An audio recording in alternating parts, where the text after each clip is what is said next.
నమస్కారం. మాగల్ఫ్ న్యూస్ కి స్వాగతం. ప్రతిరోజు 6 దేశాల తాజా వార్తలు మీకు అందించబడుతున్నాయి.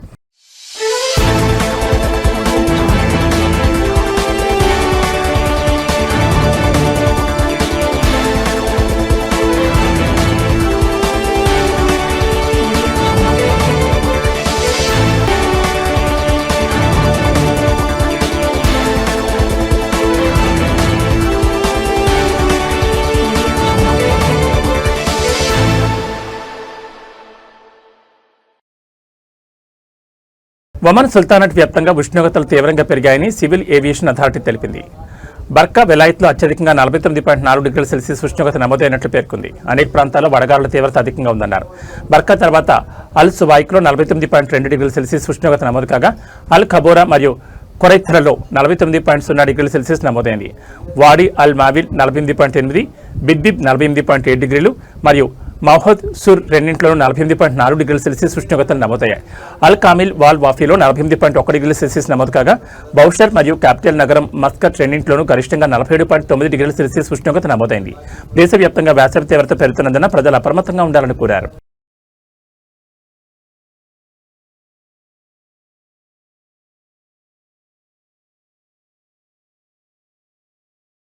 ఒక పేషెంట్ బ్రెయిన్ ట్యూమర్ నిర్ధారించడంలో 6 వారాల ఆలస్యానికి కారణమైన ఒక న్యూరాలజీ కన్సల్టెంట్కు విధించిన 200 beedi జరిమానాను court of constitution సమర్థించింది.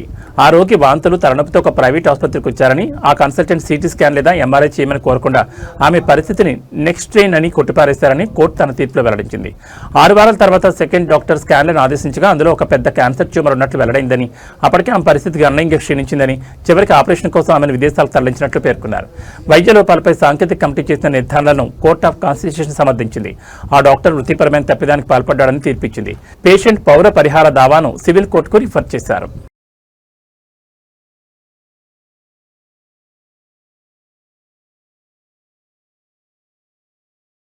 Missile drone దాడుల నేపథ్యంలో ప్రజలకు కువైట్ సైన్యం కీలక సూచనలు చేసింది. వివిధ ప్రాంతాల్లో వినిపించే పేలుడు శబ్దాల పట్ల ప్రజలు ఆందోళన చెందొద్దని సంబంధిత అధికారులు జారీ చేసిన సూచనలను పాటించాలని కోరింది.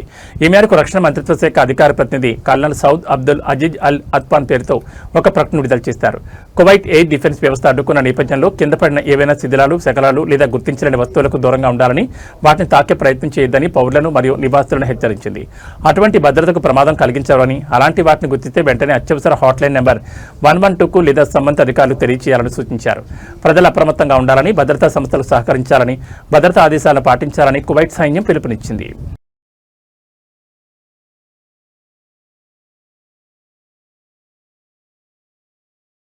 డిజిటల్ ప్రపంచంలో సమాచార గోప్యతకు డేటా వర్గీకరణ కీలకమని ఖతార్ జాతీయ సైబర్ భద్రతా సంస్థ తెలిపింది. కంపెనీలు తమ డిజిటల్ ప్రాపర్టీలను సమర్థవంతంగా నిర్వహించడానికి మరియు భద్రపరచడానికి మార్గనిర్దేశం చేసేందుకు యూనిఫైడ్ 5 అంచెల డేటా క్లాసిఫికేషన్ విధానాన్ని ఆవిష్కరించింది. ఈ మేరకు తన అధికారిక ఛానల్స్ ద్వారా ఒక అవగాహన ఫ్రేమ్వర్క్ను విడుదల చేసింది. సైబర్ ముప్పుల నుంచి కార్పొరేట్ సంస్థలను మరియు సాధారణ పౌరులను రక్షించే సురక్షితమైన డిజిటల్ పర్యావరణ వ్యవస్థను స్థాపించాలని లక్ష్యంగా పెట్టుకున్నట్లు ఎన్సీఎస్సీ వివరించింది. ఈ జాతీయ భద్రతా ఫ్రేమ్వర్క్ లెవెల్ సిఓతో ప్రారంభమవుతుందని, ఇది పబ్లిక్ డేటా నియంత్రిస్తుందని పేర్కొంది. ప్రతి ఒక్కరికి అందుబాటులో ఉండే మరియు స్పష్టంగా సాధారణ ప్రజలను లక్ష్యంగా చేసుకున్న మొత్తం సమాచారాన్ని కవర్ చేస్తుందన్నారు. ఓపెన్ డేటాకు తక్కువ కఠినమైన యాక్సెస్ నియంత్రణ అవసరమైనప్పటికీ దాన్ని సరిగ్గా గుర్తించడం ద్వారా సంస్థలు ప్రమాదవశాత్తు సున్నితత్వం లేని సమాచారాన్ని అతిగా భద్రపరచకుండా నిరోధించవచ్చని, ఇది ప్రభుత్వ రంగాల్లో కార్యాచరణ సరళతను మరియు పారదర్శకతను కాపాడుతుందని పేర్కొంది. దీని తర్వాత వచ్చే లెవెల్ C1 అంతర్గత డేటా ఉంటుందని, ఇందులో రోజువారీ అంతర్గత ఈమెయిల్లు, కంపెనీ మెమోలు మరియు ప్రాథమిక సంస్థాగత రికార్డులు కార్యాలయ పరిధి వెలుపల లీక్ కాకుండా చూసుకోవచ్చన్నారు.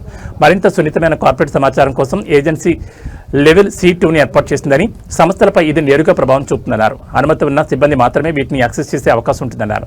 ఇదిలా ఉండగా సున్నితమైన కార్పొరేట్ ఎకోసిస్టమ్ వేరియబుల్స్ కోసం లెవెల్ C3 ఆవిష్కరించారు. ఈ స్థాయిలో ప్రత్యేకంగా యాజమాన్య హక్కులు గల కస్టమర్ లేదా కార్పొరేట్ వ్యాపార డేటా ఉంటుందని ఎన్సీఎస్సీ తెలిపింది. ఈ సమాచారాన్ని అనధికారికంగా బహిర్గతం చేస్తే తీవ్రమైన చట్టపరమైన పరిణామాలు మరియు ప్రతిష్టకు శాశ్వత నష్టం వాటిల్లవచ్చని ఏజెన్సీ హెచ్చరించింది. ఇక జాతీయ ఫ్రేమ్వర్క్లో అత్యున్నత మరియు అత్యంత సురక్షితమైన లెవెల్ C4 ఉంటుందని, ఇది అత్యంత రహస్య డేటాను సూచిస్తుంది. ఈ స్థాయి అత్యంత ప్రాముఖ్యత కలిగిన అత్యంత గోప్యమైన సమాచారాన్ని రక్షిస్తుందని పేర్కొంది. ఈ అత్యున్నత డేటా నియమిత వర్గాలకే యాక్సెస్ ఉంటుందన్నారు. ఈ క్లాసిఫికేషన్ ద్వారా ఖతార్ సంస్థలు తమ డేటా ప్రాపర్టీల ప్రమాద విలువను ఖచ్చితంగా అంచనా వేయగలవని, అధునాతన ఆధునిక సైబర్ దాడుల నుంచి దేశ డిజిటల్ మౌలిక సదుపాయాలను రక్షించడానికి అవసరమైన ఖచ్చితమైన సాంకేతిక భద్రతా చర్యలను అమలు చేయగలవని ఖతార్ జాతీయ సైబర్ భద్రతా సంస్థ తన అవగాహన ప్రకటనలో పేర్కొంది.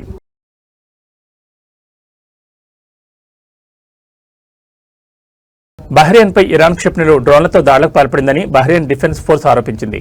దేశంలోని పౌర ప్రాంతాలను లక్ష్యంగా చేసుకుని జరిగిన ఈ దాడి యత్నాన్ని బహ్రెయిన్ వైమానిక రక్షణ వ్యవస్థలు విజయవంతంగా తిప్పికొట్టాయని అధికారులు వెల్లడించారు. బహ్రెయిన్ న్యూస్ ఏజెన్సీ ప్రచురించిన ప్రకటనలో Bahrain defence force general command తెలిపిన వివరాల ప్రకారం దేశ వైమానిక రక్షణ వ్యవస్థలు 3 క్షిపణులను మరియు పలు డ్రోన్లను గగనతలంలోనే అడ్డుకుని ధ్వంసం చేశాయి. ఇరాన్ క్షిపణులు, డ్రోన్ల ద్వారా బహ్రెయిన్లోని పౌర ప్రాంతాలు, వ్యక్తిగత ఆస్తులను లక్ష్యంగా చేసుకోవడం అంతర్జాతీయ మానవతా చట్టాలకు వ్యతిరేకంగా జరిగే తీవ్రమైన ఉల్లంఘనని జనరల్ కమాండ్ పేర్కొంది. ఇలాంటి చర్యలు ప్రాంతీయ భద్రతా స్థిరత్వానికి ముప్పుగా మారుతున్నాయని ఆందోళన వ్యక్తం చేసింది. దాడి యత్నం అనంతరం దేశ భద్రతా వ్యవస్థలను మరింత అప్రమత్తం చేసినట్లు అధికారులు తెలిపారు. ప్రజల భద్రతకు ఎలాంటి ముప్పు తలెత్తకుండా అవసరమైన అన్ని చర్యలు తీసుకుంటున్నామని వెల్లడించారు. ప్రాంతాల్లో ఉద్రిక్త పరిస్థితులు కొనసాగుతున్న నేపథ్యంలో బహ్రెయిన్ భద్రతా దళాలు అప్రమత్తంగా ఉన్నాయని, పరిస్థితిని నిరంతరం పర్యవేక్షిస్తున్నట్లు అధికారిక వర్గాలు తెలిపాయి.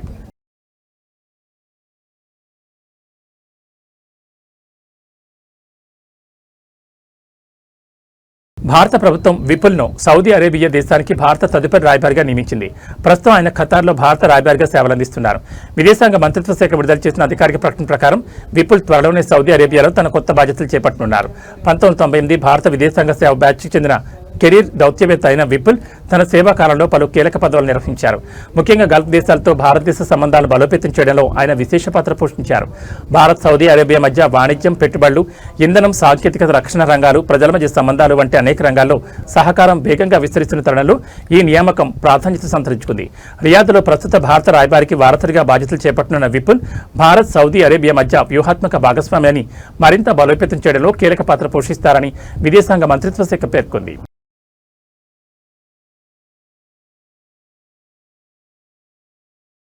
ఇవి మా గల్ఫ్ న్యూస్ విశేషాలు. మరో బులెటిన్లో మళ్ళీ కలుసుకుందాం. నమస్కారం.